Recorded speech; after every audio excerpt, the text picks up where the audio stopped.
प्रिय भक्तगणों, आज हम सुनेंगे अहोई अष्टमी की पौराणिक कथा।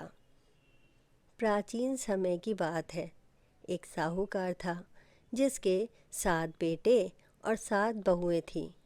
उस साहूकार की एक बेटी भी थी जो दीपावली पर ससुराल से मैके आई हुई थी।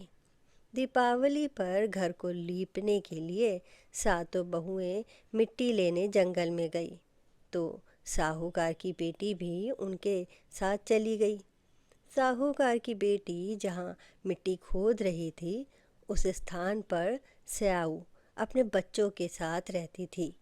मिट्टी खोदते हुए गलती से साहूकार की बेटी की खुरपी की चोट से स्याऊ का बच्चा मर गया। इस पर क्रोधित होकर स्याऊ बोली, तुमने मेरे बच्चे को मारा है, अब मैं तुम्हारी कोख बांध दूंगी। स्याऊ की यह बात सुनकर साहूकार की बेटी रोने लगी और अपनी भाभियों से एक एक कर विनती करने लगी कि वह उसके बदले अपनी कोख बंधवा लें। सभी भाभियों ने नंद के बदले अपनी कोख बंधवाने से इनकार कर दिया, लेकिन सबसे छोटी भाभी ननद के बदले अपनी कोख बंधवाने के लिए तैयार हो गई।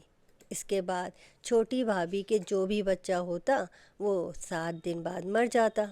इस तरह एक एक करके उसके 7 पुत्र हुए, परंतु सभी मृत्यु को प्राप्त हो गए।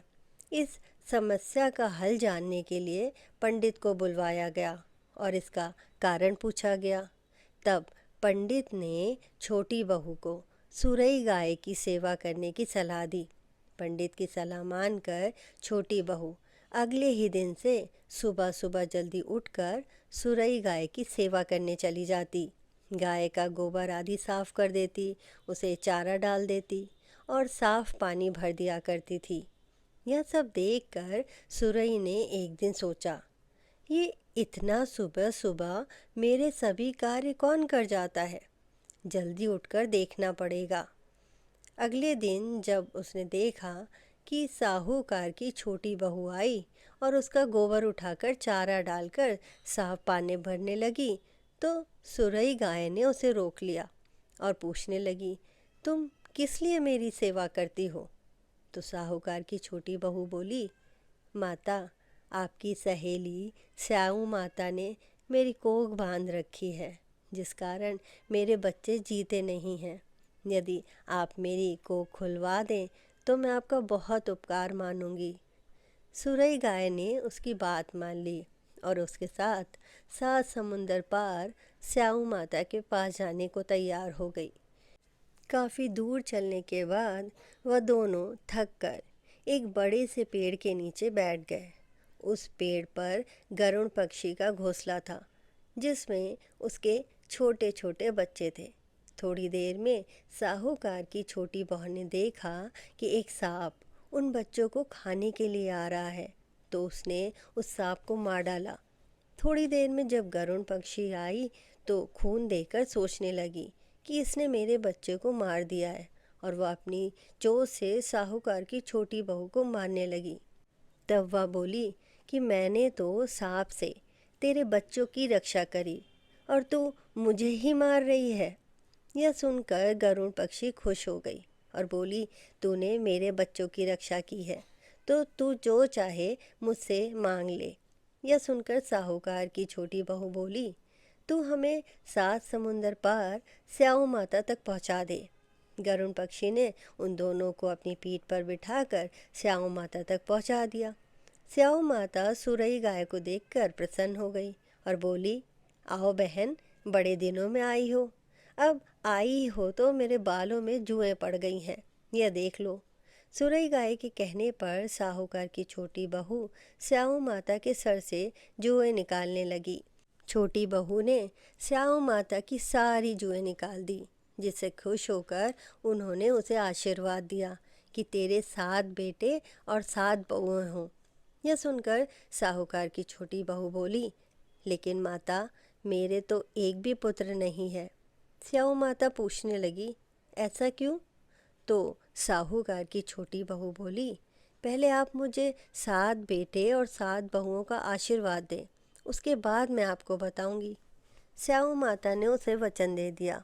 तब साहूकार की छोटी बहू बोली, माता, आपने मेरी कोख बांध रखी है।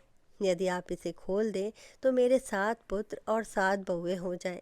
यह सुनकर स्याऊ माता बोली, तूने तो मुझे वचन में बांधकर ठग लिया। लेकिन जा, तू घर जाकर अहोई माता का व्रत कर, उद्यापन कर। तेरे 7 पुत्र और 7 बहुएं होंगी। छोटी बहू वापस अपने घर आई तो देखती है कि उसके 7 बेटे और 7 बहुएं घर में बैठे मिले। यह देखकर छोटी बहू बहुत प्रसन्न हुई। अहोई अष्टमी का दिन आया तो साहूकार की छोटी बहू ने 7 अहोई बनाकर 7 कढ़ाई दी।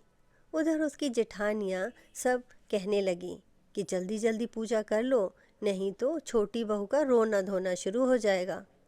पूजा के बाद भी जब छोटी बहू की कोई आवाज़ नहीं आई तो उन्होंने जानकारी लेने के लिए अपने बच्चों को भेजा।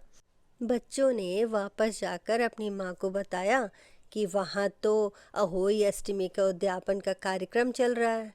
यह सुनकर सभी जेठानियाँ दौड़ी दौड़ी छोटी बहू के घर पहुँची तो देखती हैं कि छोटी बहू के आंगन में उसके 7 बेटे और 7 बहुएं हैं और छोटी बहू उद्यापन का कार्यक्रम कर रही है। यह देख तो वो छोटी बहू से पूछने लगी तो वो बोली, मुझ पर अहोई माता की कृपा हुई है। अहोई माता जैसे पहले साहूकार की छोटी बहू की कोख खोली थी वैसे ही सबकी खोलना, और बाद में जैसे उन्होंने सबके पुत्रों को लंबी आयु दी वैसे ही कथा सुनने वाले को और सुनाने वालों को और हुंकारा भरने वाले पर सब पे कृपा करना। जय अहोई माता।